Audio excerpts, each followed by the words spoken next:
உலக புகழ்பெற்ற மதுரை மீனாட்சி அம்மன் திருக்கோவில் கும்பாபிஷேக பணிகளை ஆய்வு செய்வதற்காக இன்று காலை சென்னையிலிருந்து விமானம் மூலம் மதுரை வந்தடைந்தார் தமிழக இந்து சமய அறநிலையத்துறை அமைச்சர் சேகர் பாபு.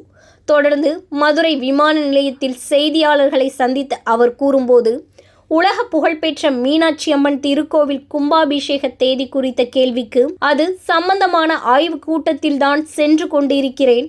மாவட்ட அமைச்சர்கள் மூர்த்தி, பழனிவேல், தியாகராஜன், கோவில் இணை ஆணையாளர்கள், திருக்கோவில் அறக்காவலர்கள், தலைவர்கள், குடமுழக்குக்கான நிறைவு செய்யும் பணிகள் மற்றும் வசந்தராயர் மண்டபம் புதுப்பிக்கும் பணிகள் ஆகியவற்றின் நிலை குறித்து கலந்து ஆலோசித்து பின்னர் கும்பாபிஷேக தேதி பற்றி பத்திரிகையாளர் சந்திப்பில் தெரிவிக்கப்படும் என்றார். அது சம்பந்தமான ஆய்வுக் கூட்டத்துக்கு தான் சென்று கொண்டிருக்கின்றேன்.